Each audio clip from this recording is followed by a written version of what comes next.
Así es como Hempel y Oppenheim formulan el modelo de explicación deductivo nomológico, según el cual todas las explicaciones tienen una misma forma lógica, deduciéndose la existencia del fenómeno a explicar a partir de una serie de lógicas.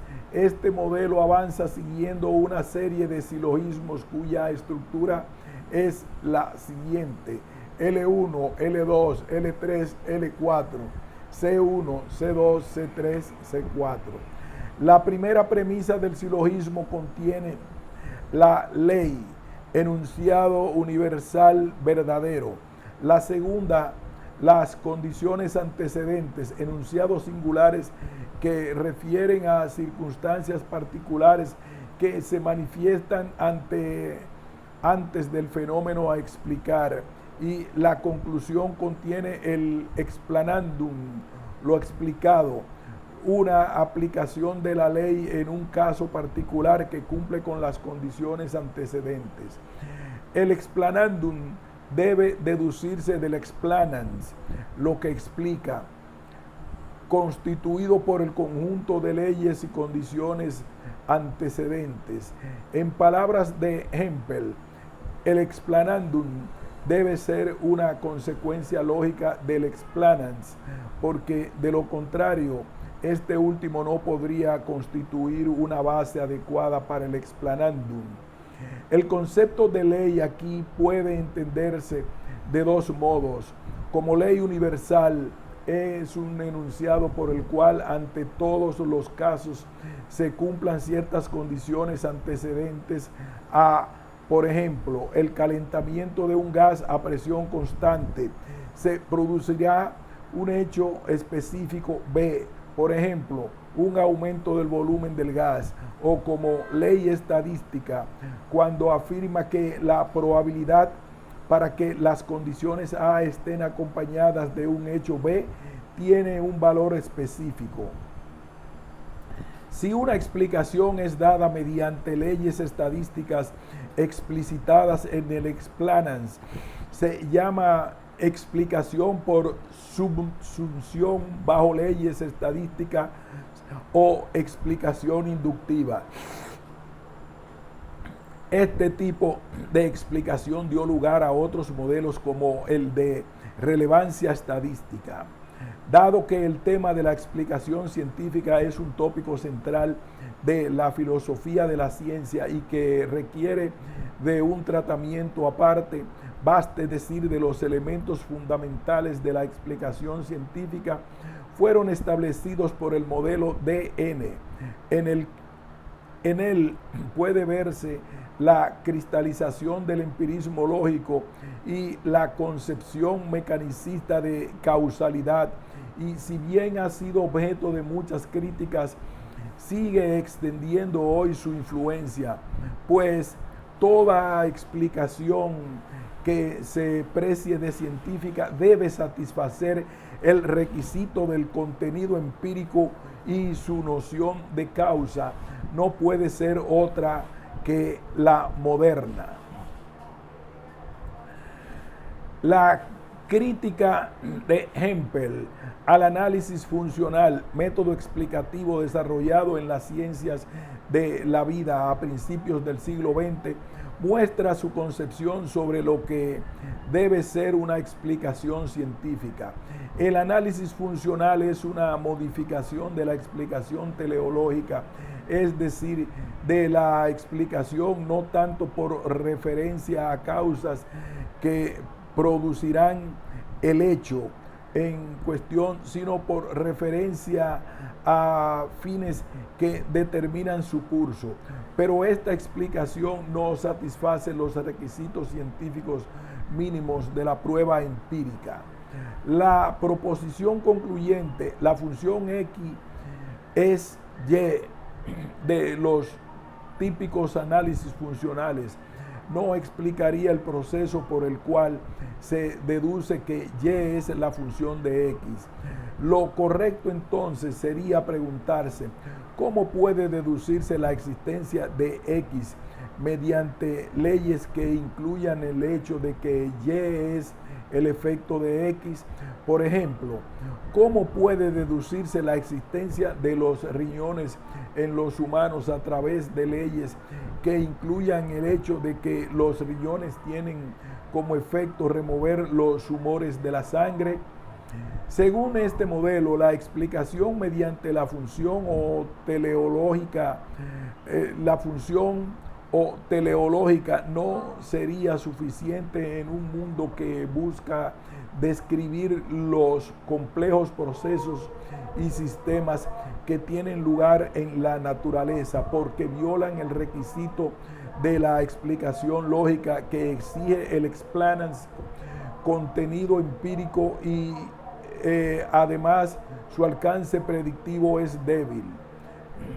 A pesar de los intentos de Hempel por brindar un modelo adecuado de explicación científica que fuese aplicable a toda la ciencia, la filosofía de la ciencia biológica continuó viendo en el concepto de la función un aliado para sus explicaciones.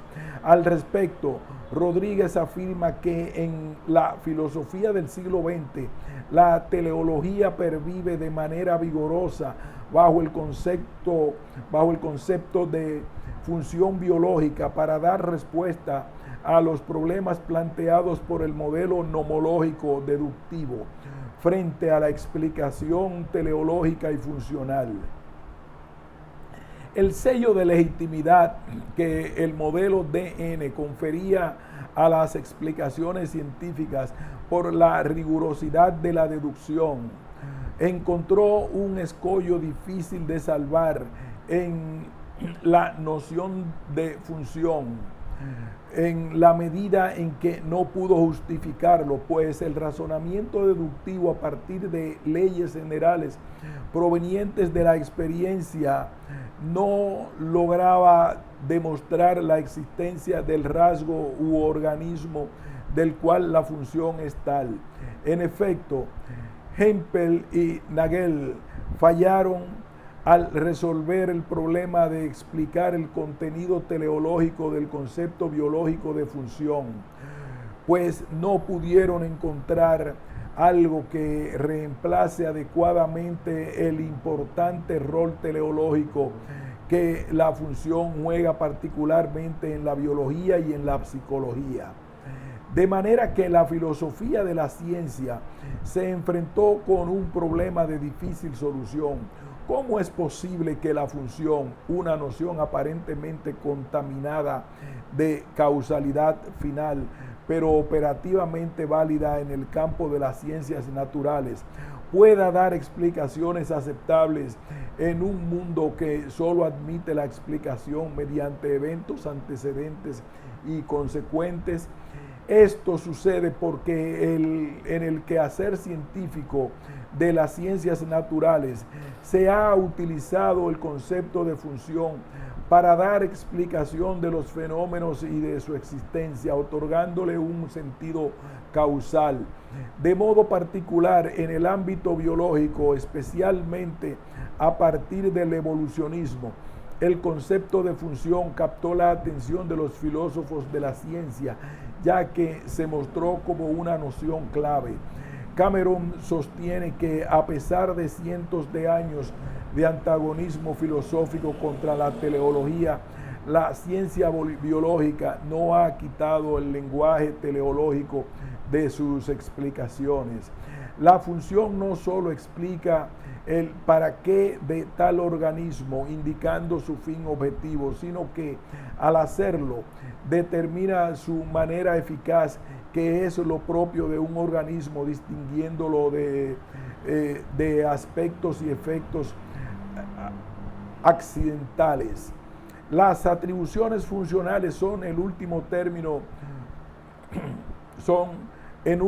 término explicaciones acerca de la existencia de ciertas cantidades en virtud de aquello que hacen, es decir, en términos de una finalidad inherente a sus procesos y estructuras. Análisis funcionales. A partir de 1970 surge el movimiento que vuelve a poner sobre el tapete a la teleología como modelo eficaz de explicación en la ciencia.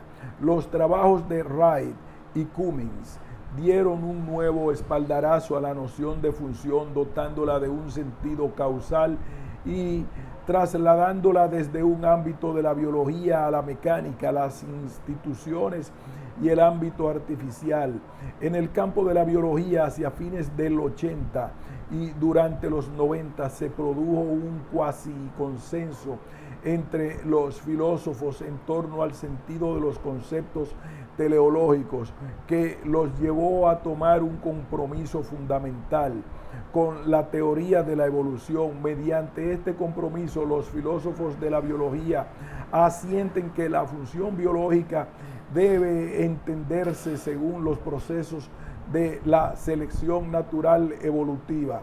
No obstante, el criterio de las teorías funcionales no ha sido unánime. Bigelow y Parteger reconocen tres direcciones: el eliminativismo de Cummings, que considera las funciones no como propiedades de una cosa, sino como cuestiones principalmente lingüísticas; las teorías representacionales, que adjudican las funciones a un plan previo que remite a los efectos de estas presentes en solo un plano artificial; y las teorías etiológicas, que sostienen que las funciones son causas, es decir, comportamientos teleológicos que han sido seleccionados evolutivamente debido a su éxito en ocasiones anteriores.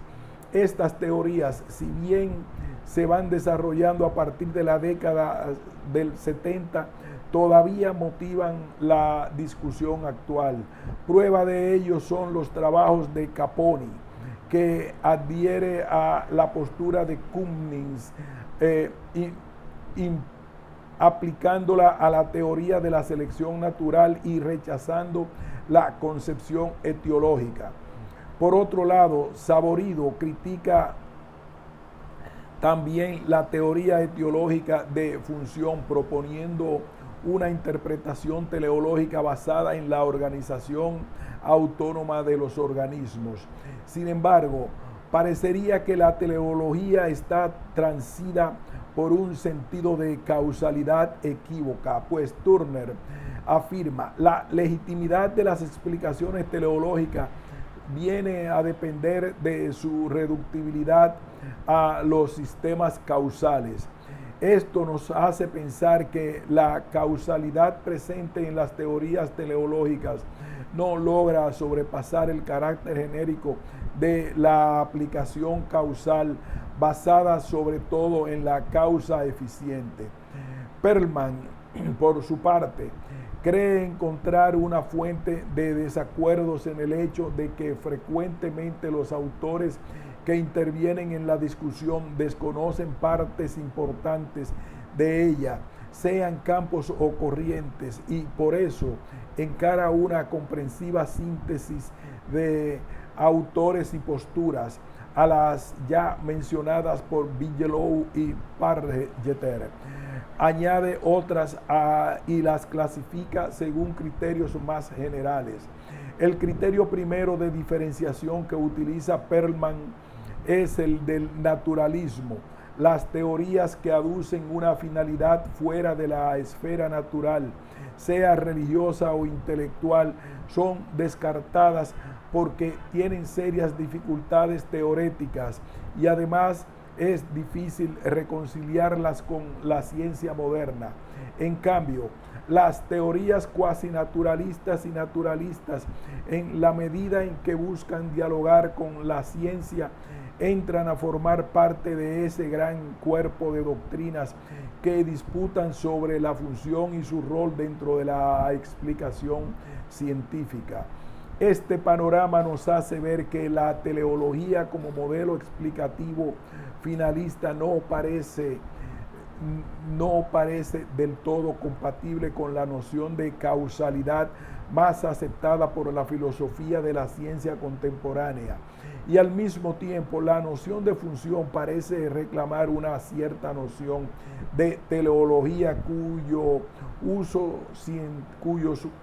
usos científicos no han rechazado a pesar de las dificultades que ésta presenta a los ojos de los filósofos. Como expresan Allen y Bikov, aún una exploración superficial de la literatura teórica revela que los biólogos han encontrado difícil y hasta indeseable eliminar las nociones teleológicas de sus discusiones sobre fenómenos biológicos. Un ejemplo de esto puede verse en el problema que enfrenta la ciencia biológica al explicar la presencia de la mente en los seres vivos. Thomas Nagel sostiene que la explicación mediante solo las leyes físicas constituye una reducción fisicalista difícil de sostener filosóficamente, aunque es políticamente aceptable. Por el contrario, la noción de emergencia y teleología en este ámbito, según Nagel, dan una explicación filosófica y científicamente plausibles, aunque advierte que dadas las condiciones actuales no son políticamente correctas. De modo que nos encontramos ante una encrucijada. Por lado, la ciencia impele a la filosofía a considerar la teleología y por otro, la filosofía insiste en que el contenido finalista de la teleología debe quedar fuera de toda reflexión científica. Sin embargo, es clara la falta de unidad en el abordaje filosófico y metafísico, así como la persistencia del problema originario en torno al poder explicativo de la teleología. Nagel, por ejemplo, si bien señala las limitaciones y fracasos del reduccionismo fisicalista, no logra posicionar la teleología como modo válido de explicación. Justamente esto nos lleva a pensar que las dificultades en torno a entender qué es la teleología se relaciona con diferentes modos de concebir la causalidad y el papel que ésta juega en la explicación científica. Consideramos que el kit puede consistir en concebir una causalidad científica que incluya a la teleología con su específica idiosincrasia y reconsiderar el pensamiento de Aristóteles. Para ello no suena fuera de lugar, ya que, como se dijo anteriormente, la noción de finalidad o telos es central en su filosofía. En efecto, desde hace unos años surgen algunas propuestas aristotélicas en referencia a nuestro tema. Johnson señala que un estudio minucioso de la teleología en Aristóteles puede decirnos mucho sobre la filosofía misma de Aristóteles y aún sobre los problemas filosóficos, científicos y éticos de la explicación científica y la causalidad contemporáneos. Propuestas teleológicas aristotélicas contemporáneas. El creciente interés por el pensamiento de Aristóteles en nuestro tiempo desde la filosofía de la ciencia se muestra en la reivindicación de diversos aspectos de la filosofía aristotélica como posible solución a los problemas que se presentan en este ámbito. Un ejemplo de ello puede verse en Feyerabend, cuyo interés principal es el restablecimiento de la filosofía de la ciencia a través de una racionalidad más rica. En los escritos pertenecientes a los últimos años de su vida, hace una incursión en el mundo de los antiguos en busca de respuestas para las inconsistencias del positivismo lógico y el racionalismo crítico, las tradiciones de trabajo en las que él mismo se formó.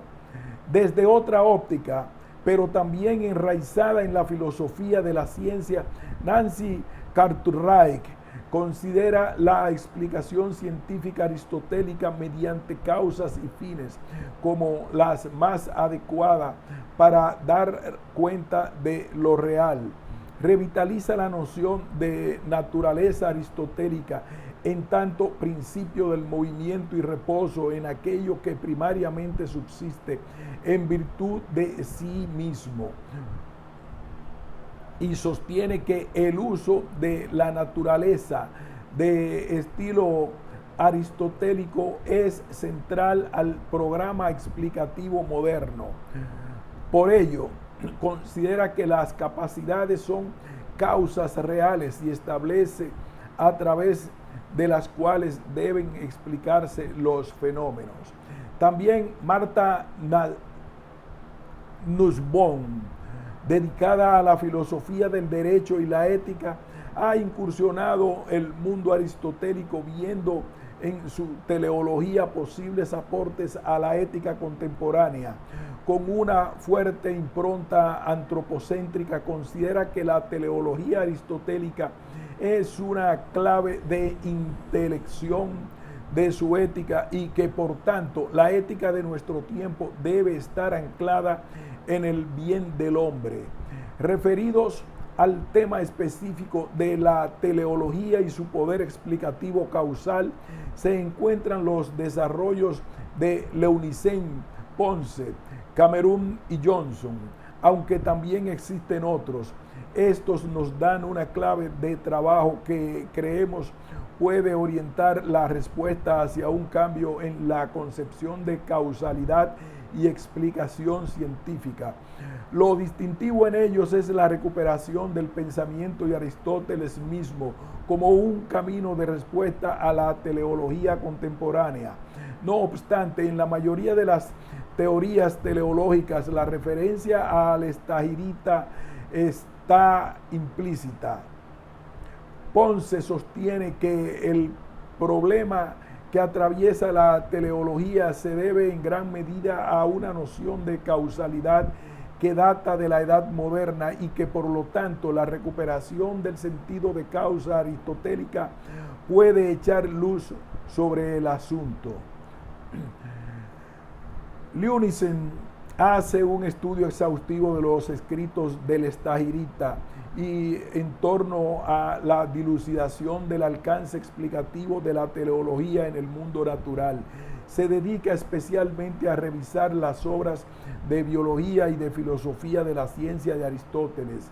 A partir de ellas elabora una síntesis cuyo aporte original se basa en la importancia heurística que le otorga a la causa final de las explicaciones científicas. Considera que para la ciencia natural aristotélica las explicaciones teleológicas son fundamentales porque, de hecho, la teleología natural completa sus explicaciones causales. Cameron, por su parte, considera que la actual discusión en torno a la teleología se debe a las diversas interpretaciones realizadas sobre la base de los textos de Aristóteles y, por tanto, redirecciona su análisis hacia estos textos. Además, critica lo que él denomina como ortodoxia de la teleología, pero al mismo tiempo acepta algunas ideas de esta como puntos de partida para desarrollar su heterodoxia. Estas ideas se refieren al marco teórico desde el cual debe pensarse la teleología, el naturalismo y el realismo. De esta manera intenta alejarse de toda contaminación de los poderes oscuros que pueda nublar el entendimiento de la teleología como un modo de explicar la realidad, entendiendo por poderes oscuros todo aquello que de alguna manera está fuera de lo científicamente comprobable. Mentalismo, psiquismo, vitalismo, entelequias, etc. Está convencido de que su postura es realista y su propósito es, junto con el de Karen Neander, entender cómo la noción biológica de función propia puede ser tanto teleológica como científicamente respetable. Johnson, por su parte, considera que el estudio de la teleología de Aristóteles puede ser de gran utilidad en nuestros días. Por eso incursiona en casi la totalidad de la obra del estagirista de dos modos, viendo en ella qué lugar ocupa la teleología y dialogando con sus contemporáneos en orden a entender la recepción de Aristóteles en nuestros días. El estudio de Johnson es un trabajo valioso en cuanto que trata de mostrar cada uno de los ámbitos del mundo natural en los que está presente la teleología, los elementos, los organismos biológicos, la naturaleza humana y el cosmos. En cada uno de estos ámbitos, el alcance de la explicación teleológica es diferente. Por tanto, su capacidad explicativa no puede ser tomada unívocamente. Frente a la aparente contradicción entre las explicaciones mecánicas y teleológicas que surge a partir de la contraposición de las causas eficientes a las finales, Johnson asegura que tal dicotomía no se encuentra presente en los orígenes aristotélicos de la reflexión sobre la causa final. Si esta contradicción no es tal y resulta que las explicaciones mecánicas son completadas por las teleológicas, esto es, que la teleología no debería reñir el puesto con tales tipos de explicación, sino que más bien debería ser ella la encargada de descubrir cuál es el terreno en que cualquier explicación que atienda al otro tipo de causalidad sería fructífera. De manera que estos desarrollos nos muestran que el estudio del pensamiento del estagirista podría introducir un concepto más abarcador y a la vez delimitado de causa y teleología que resulte pertinente para perplejidades científicas y epistemológicas de nuestro tiempo. Es decir, que el problema de la noción de función presente en la ciencia contemporánea en virtud de su contenido teleológico puede solucionarse mediante el esclarecimiento de la noción de causalidad. En definitiva, estos autores ilustran la creciente constitución de un aristotelismo contemporáneo cuya intención es iluminar la problemática actual sobre la teleología, la función y la causalidad, integrantes a su vez de una remisión cada vez más frecuente de filósofos contemporáneos hacia el estagirista, en orden a enriquecer la discusión científica actual con la intención de algunos casos explícita de procurar solucionar dilemas y contradicciones. Ahora bien, este aristotelismo contemporáneo tiene una característica, salvo Ponce y aunque en menor medida Cameron, la propuesta aristotélica no ha logrado abordar demostrativamente y con argumentos detallados los problemas contemporáneos. En general, sugieren o van mostrando de modo indirecto que la teleología aristotélica y su noción de causalidad sería un eficaz remedio para la debilidad contemporánea. Esto tiene un motivo justificado. La autoridad de Aristóteles ha provocado a lo largo de los siglos que su pensamiento no sea tratado históricamente, sino incorporado de un modo u otro al pensamiento de cada filósofo que dialogó con él. Este hecho, especialmente en la modernidad, ha provocado no pocos malentendidos, entre otros temas, en lo que respecta a la teleología. Si esta es una de las causas por las que la teleología cayó en descrédito, también es una razón por la que frecuentemente se entendió mal a Aristóteles. Así, por ejemplo, la adscripción del fin al ámbito de los seres humanos diversos de los físicos, su intelección como causa extrínseca y teleológica, o su interpretación como exigencia de la razón judicativa sin inherencia en la cosa natural, son ideas que se adjudican tanto a la teleología cuanto a Aristóteles.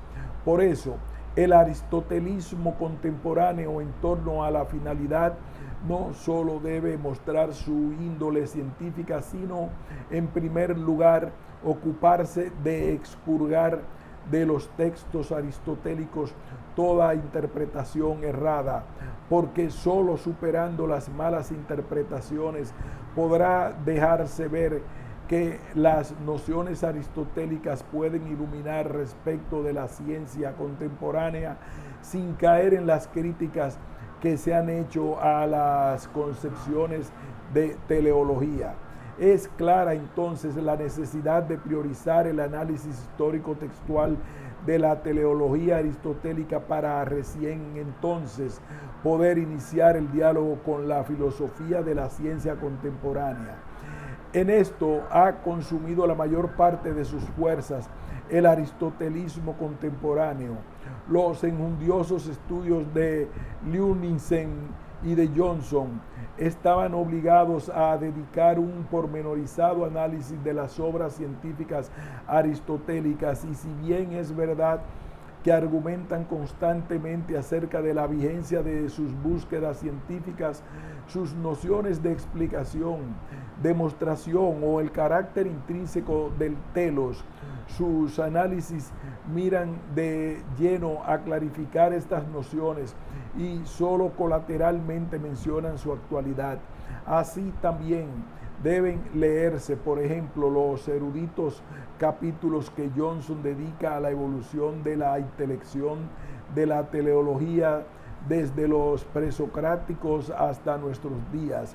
Constituyen un intento de mostrar por qué se perdió gran parte de la riqueza aristotélica y cómo las mejores críticas a la teleología que se realizan desde la filosofía de la ciencia no solo alcanzan a Aristóteles, sino que, por el contrario, tienen en él un claro antecedente, cuanto no su mismo origen. El rigor histórico textual es entonces el mayor mérito logrado en este aristotelismo renovado y la parte más desarrollada de la doble tarea que propone. Por lo mismo, es lógico que su intención explícita de participar en la discusión filosófico-científica contemporánea no haya logrado completarse todavía, salvo, como se dijo, de manera general a modo de sugerencia. La tarea pendiente de este aristotelismo sería entonces la de la determinación de una causalidad y de la explicación científica que solucione el dilema teleología, función, causalidad. Es hasta el momento, como se ha observado, lo ha hecho según los cánones de la ciencia moderna y los resultados no han sido del todo exitosos. Tal vez la clave sea hacerlo según los cánones de la ciencia clásica. Conclusión: ante el panorama actual de la teleología podemos afirmar que su resurrección en el ámbito de la filosofía de la ciencia ha sido propiciada por los mismos que intentaron rechazarla. Sin embargo, la discusión que suscitó tal fenómeno quedó ceñida por las exigencias de una ciencia vaciada de todo contenido finalista, de manera que tanto la teleología cuanto la ciencia misma se adaptaron a este modelo, no sin sufrir algunos inconvenientes. El aristotelismo contemporáneo en gran medida intentó seguir su camino por caminos laterales a las incumbencias de la ciencia, dedicándose más bien a los eruditos, a los estudios históricos, aunque es de destacar que existen quienes dedican buena parte de su esfuerzo a dar claves de interpretación aristotélicas en la ciencia actual. A ellos nos referimos cuando hablamos de la necesidad de repensar las nociones de causa, función y explicación en filosofía de la ciencia, pues la noción de causa final aristotélica implica una concepción de explicación y causalidad que podría resolver los problemas del reconduccionismo mecanicista de la causalidad respecto de la función. Las pretensiones universalistas de todo modelo de explicación científica no son otra cosa que una cristalización de la exigencia clásica de la ciencia, ser conocimiento de lo universal. Sin embargo, esto no significa que deba descuidarse la especificidad de cada ámbito de lo real. El aristotelismo renovado nos propone de algún modo aceptar las explicaciones teleológicas no como único modelo de explicación de la realidad, sino como aquella que completa y da sentido a las demás explicaciones. Estos desarrollos bien podrían pensarse como un paso para proyectar un nuevo modelo de explicación que, como dice Howard, sea sensible a las diferencias entre las disciplinas, lo cual daría la clave para comprender, por ejemplo, las diferencias entre las explicaciones del ámbito biológico y las de la ciencia física. Fin de este ensayo sobre la teleología en la explicación científica contemporánea de Emma Annalie Takemura.